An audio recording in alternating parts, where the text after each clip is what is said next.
하나님 말씀 여호수아 19장 24절에서 51절, 여호수아 19장 24절에서 51절까지 말씀 교독합니다. 오늘은 10월 3일 금요일 아침입니다. 여호수아 19장 24절에서 51절.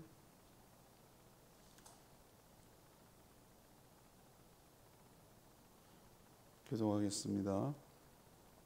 다섯째로 아셀 자손의 지파를 위하여 그 가족대로 제비를 뽑았으니 그들의 지역은 헷갓과 할리와 베덴과 악삽과 알라멜렉과 아맛과 미살이며 그 경계의 서쪽은 갈멜을 만나 시흘림낫에 이르고 해 뜨는 쪽으로 돌아 벤 다곤에 이르며 스분을 만나고 북쪽으로 입다엘 골짜기를 만나 베데벡과 느엘에 이르고 가볼 왼쪽으로 나아가서 에블론과 르홉과 함몬과 가나를 지나 큰 시돈까지 이르고 돌아서 라마와 용한 성읍 두로에 이르고 돌아서 호사에 이르고 악십 지방곁 바다가 끝이 되며 또 움마와 아벡과 르홉이니 모두 22 성읍과 그 마을들이라.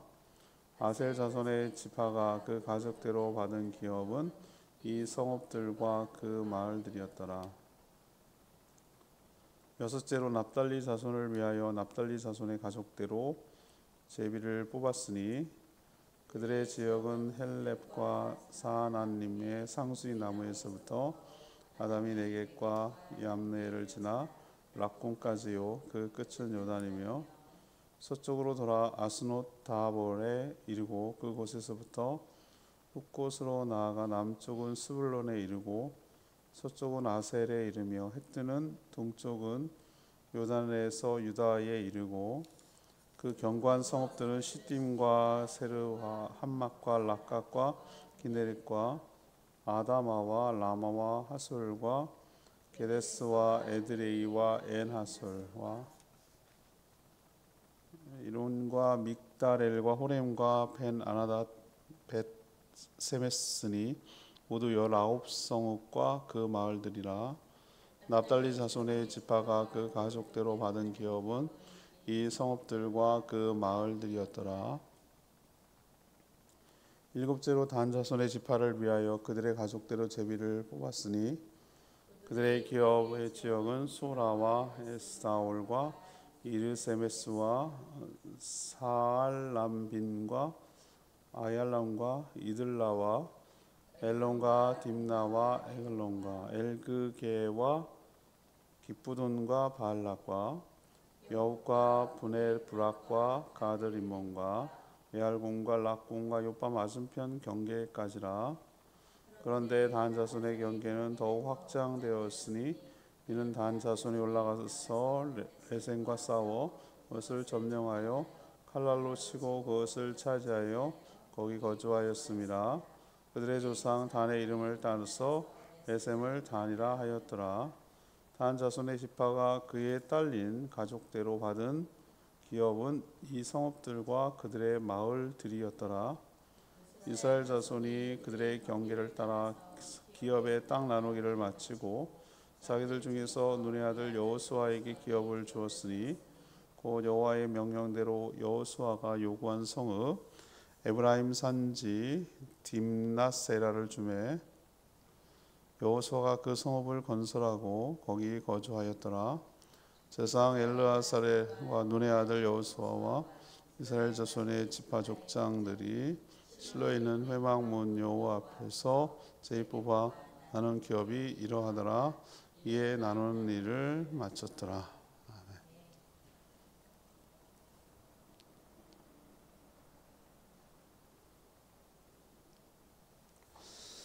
어제 이어서 아셀, 납달리, 단 지파, 아셀, 납달리, 단 지파의 분배 과정과 지역을 차례대로 이제 쭉 소개합니다. 아셀 지파는 서북쪽 해안을 차지했고요. 납달리는 갈릴리 서북쪽을 차지했습니다.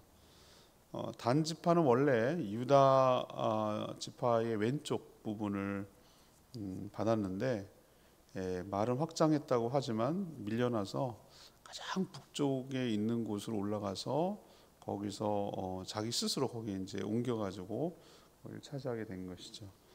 그래서 이 모든 지파의 분배 과정을 마치게 됐다라고 오늘 설명하는데, 부록처럼 그러면 지도자 여호수아는 어디입니까? 그러니까 이스라엘 백성들이 여호와의 명령대로 여호수아가 요구한 땅을 주었어요.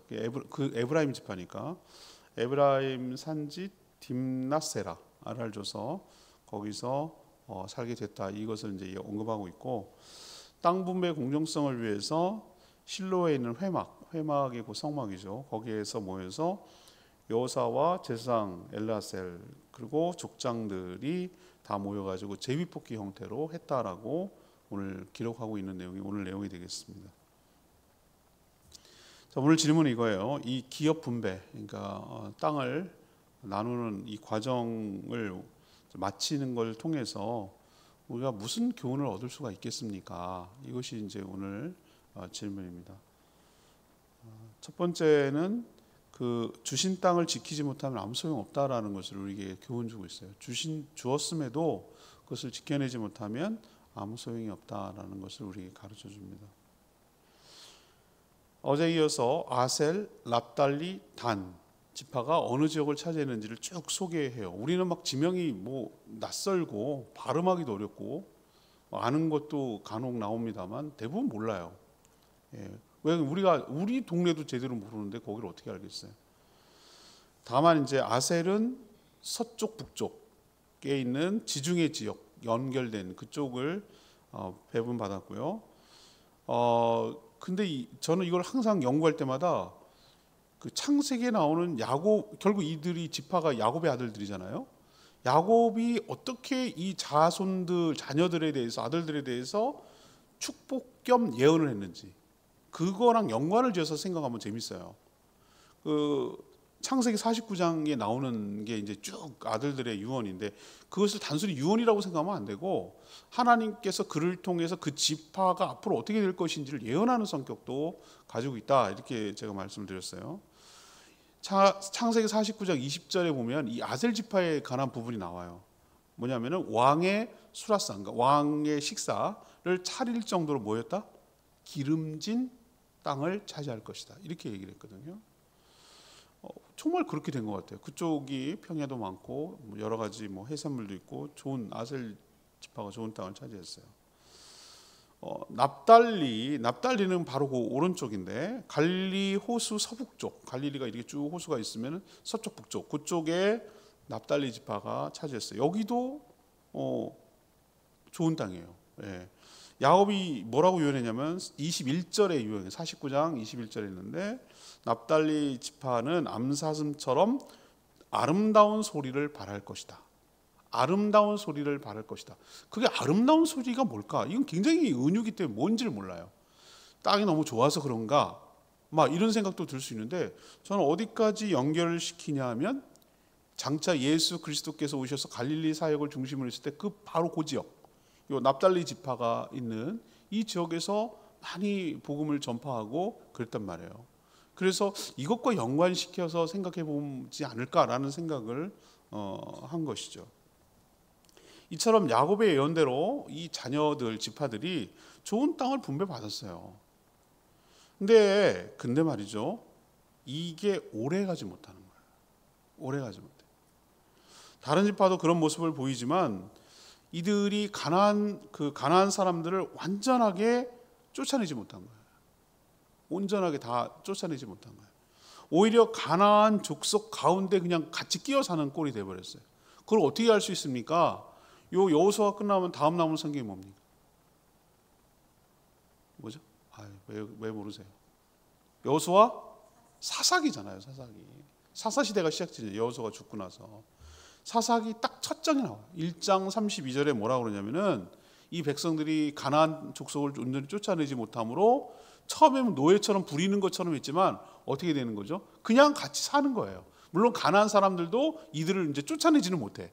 서로 그냥 세력이 비슷비슷해진 거야. 그래가지고 그냥 같이 사는 거예요. 그런 꼴이 돼버리고 말았어요. 근데 그거 아시죠? 좋은 쪽에 영향을 받습니까? 나쁜 쪽에 영향을 받습니까? 대부분 나쁜 쪽에 영향을. 우리 사람이 본성이 타락이 있기 때문에 우리 가만 내버려 두면은 그대로 유지되는 게 아니고 항상 어떻게 합니까? 안 좋은 쪽으로 가게 돼 있어요. 우리를 거슬러, 그러니까 육신의 정욕을 거슬러 올라가는 작업을 끊임없이 하지 않으면은 난 아무 짓도 안 했는데요. 나는 아무 짓도 안 하는 게 그게 바로 밀려나는 거예요. 물살에 떠내려 있으면 거꾸로 올라가는 노력을 끊임없이 하지 않으면 어떻게 되는 거예요? 떠내려가는 거예요. 내 의지와 상관이 없이. 세상 속에 살아가는, 그리고 우리가 육체가 완전하게 부활의 몸이 되지 않았기 때문에 이 공중 권세 잡은 자들이 끊임없이 세상의 죄와 사망으로 유혹하고 협박하고 이런 식으로 덫을 쫙 깔아놓는단 말이에요. 우리는 내버려두면은 본성대로 살아요. 육신이 원하는 대로, 이끌림대로. 너희들이 육신의 본성대로 살면 죽을 것이라고 그랬어요. 성령으로 본성을, 육체의 정욕을 이겨내지 않으면 못 산다고 그랬거든요. 충돌한다고 그랬어요. 싸운다고 그랬어요. 날마다 싸운다고 그랬어요. 그러니까 여러분들이 끊임없이 영린이라고 해서 거꾸로 물살을 올라가는 연어처럼 끊임없이 세상과 거슬르면서 그 가치관에 따르지 않으려고 자기가 부단히 노력하지 않으면 우리는 내버려두면 이 꼴 나는 거예요. 그냥 자기가 준 것도 못 찾아 먹고 치이고 닮아가고, 그래서 결국은 가나안 시돈에서 시작된 이 토착신 바알과 아세라 우상 숭배에 물들어가지고 결국은 그들마저 섬기는 꼴이 됐다는 것을 우리는 사사기부터 시작해가지고 쭉 사무엘상 하 쭉 역사를 보면 알잖아요. 오늘 첫 번째 주는 교훈은 이거예요. 좋죠. 땅 좋은 거 좋습니다. 이들에게 아무리 좋은 걸 주어도 그것을 뭐 하지 못하면, 잘 믿음으로 신앙으로 주의 은혜로 지켜내지 못하면 아무 소용없다. 영원히 자기 것 되는 거 아니다. 당장 좋다고 좋은 게 아니다. 신앙을 잃으면 알고 보면 다 잃는 것이다 라는 것을 우리에게 이 지파들 모습 보면서 깨닫게 해주는 것이죠. 두 번째 얘기는요, 싸워서 차지하지 못하면 오히려 쫓겨난다는 거예요. 싸워서 차지하지 못하면 오히려 쫓겨난다. 단지파가 오늘 소개되잖아요. 오늘 세 가지, 납달리, 아셀, 납달리, 단, 이 세 지파를, 어저께 세 지파, 오늘 세 지파 여기 얘기하는데, 단지파는 매우 좀 독특한 지파예요. 원래 분배받은 땅은 에브라임과 베냐민 지파 경계를 둔 서쪽 해안가에 있어요. 그러니까 유다 이쪽 왼쪽에, 그쪽에 에브라임하고 베냐민 지파 그 왼쪽에 있는, 그쪽에 지중해에 있는 거기 서쪽 해안가 지역을 차지한 거거든요.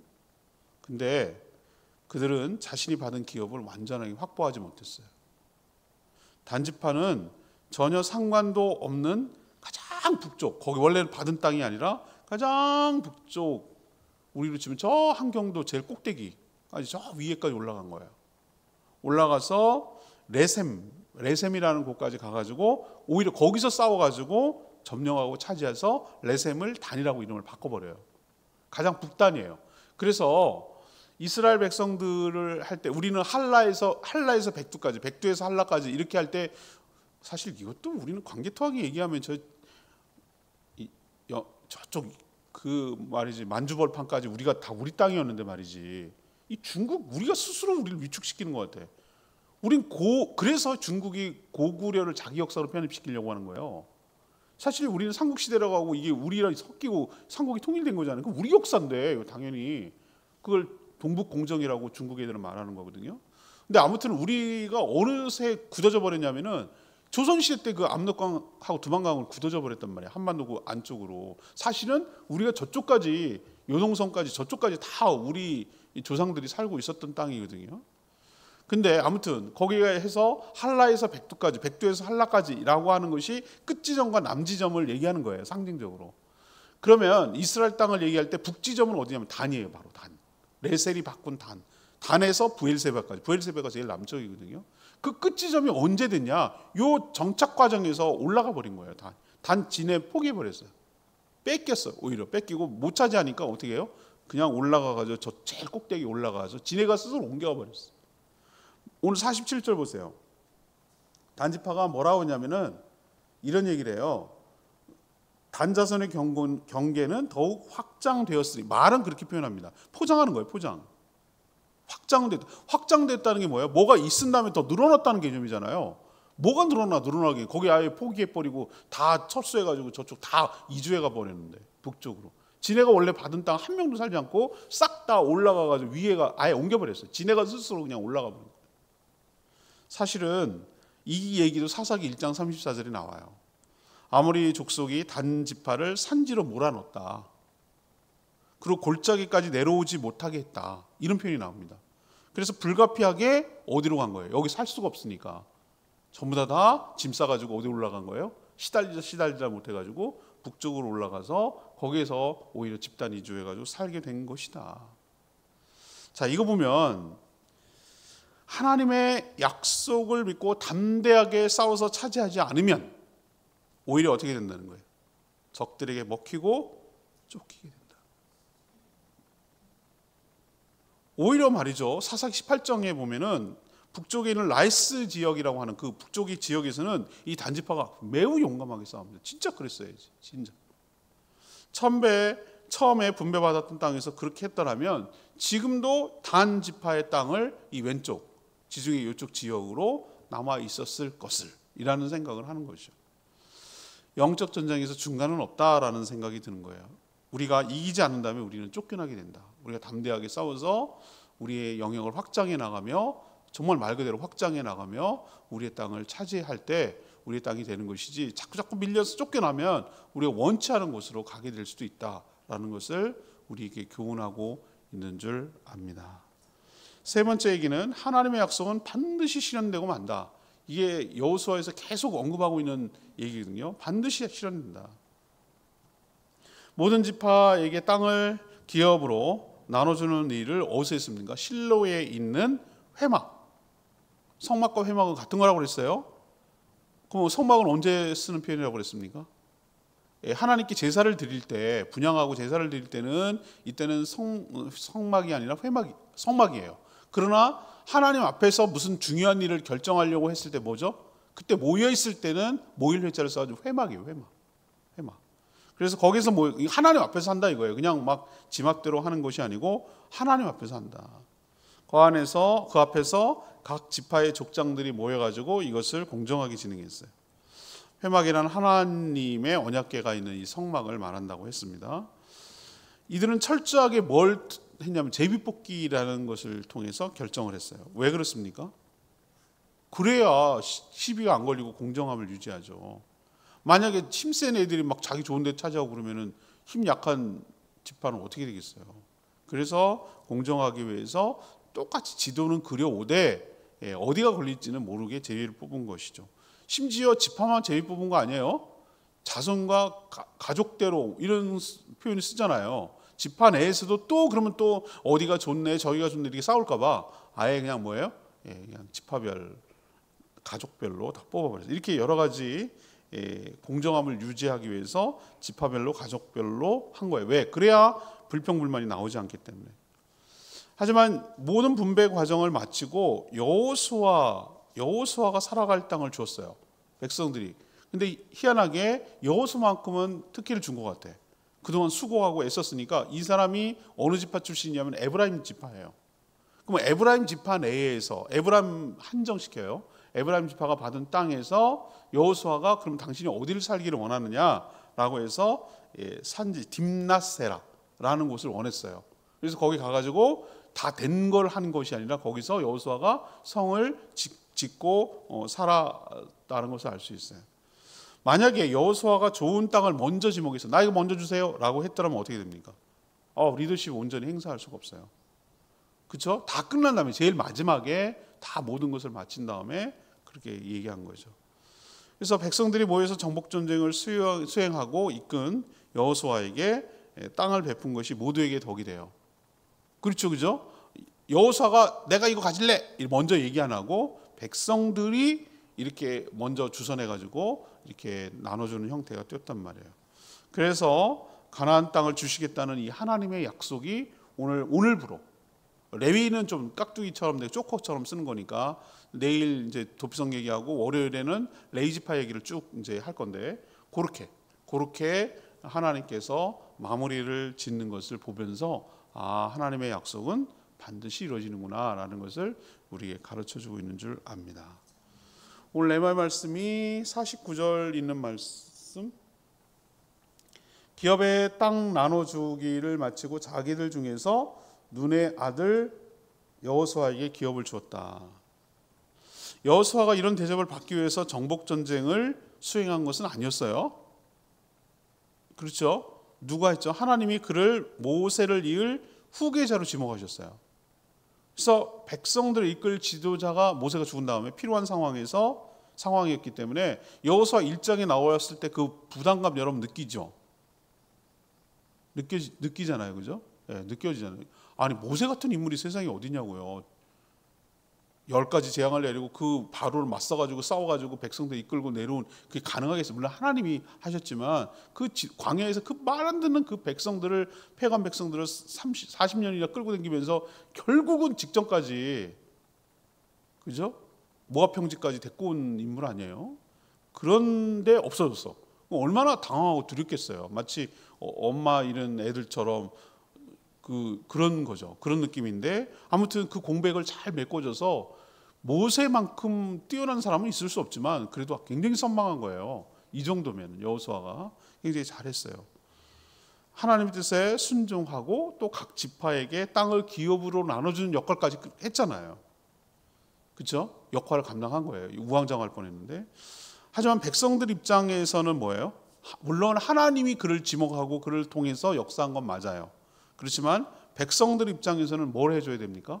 최선을 다하고 수고한 그 여호수아도 이제 나이가 많거든요. 갈렙이랑 비슷하니까 그의 수고와 헌신을 뭐 해야 됩니까? 인정해주고 알아주고 예우해주는 게 맞는 거예요. 그 형태가 뭐냐면은 이 땅을 원하는 것을 주는 형태로 나타나는 거죠. 여호수아는 입장에서는 잘 기다린 거예요. 먼저 자기가 좋은 데를 차지하지 않고 또 백성들 입장에서는 어떻습니까? 여호수아를 잘 예우하고 대우해 준 그래서 아름다운 모습으로 마무리를 치는 이 과정을 우리도 본받아야 될 줄 압니다.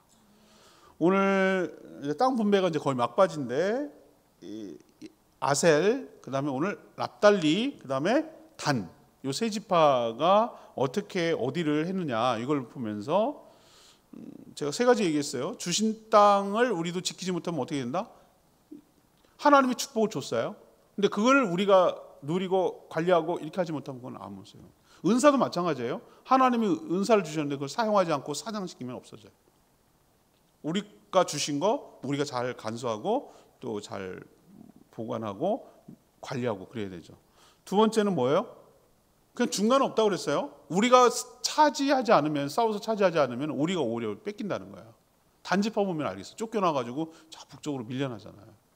세 번째는 뭡니까? 하나님이 하신 약속은 이런 식으로 반드시 뭐 과정은 이렇게 될지 몰라도 어떤 우여곡절이 있을지 몰라도 이렇게 실현된다. 하나님이 약속한 것은 반드시 이렇게 가시적으로 실현된다는 것을 우리에게 가르쳐주고 있는 줄 믿습니다. 오늘 말씀 붙들고 기도하기 전에 148장 찬양지 148장 부르고 기도합니다.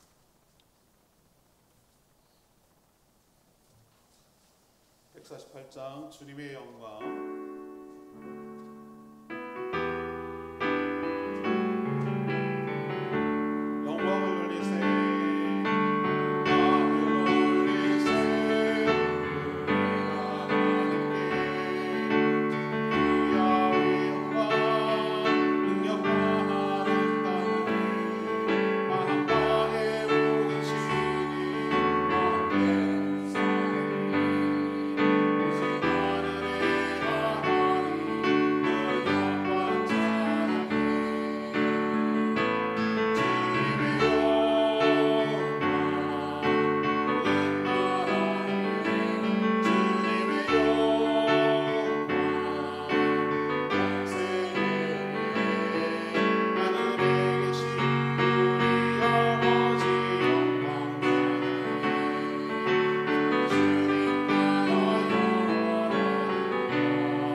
소중히 여기며 또 잘 확장해 나가서 하나님의 나라가 이 땅에 실현되는데 저희도 쓰임 받게 해달라고 주여 외치며 기도하겠습니다.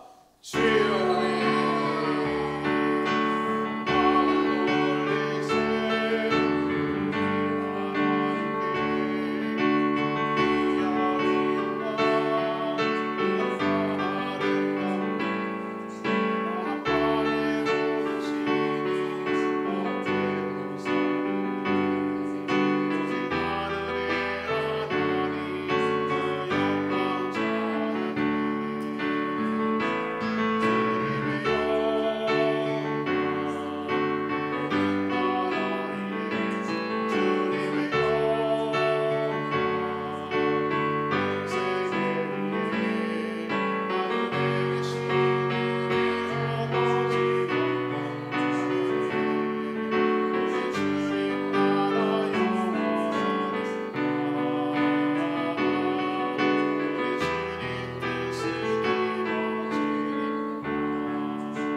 하나님 아무리 좋은 땅을 받았어도 그것을 잘 지켜내지 못한다면 결국 남의 것이 될 수 있음을 봅니다.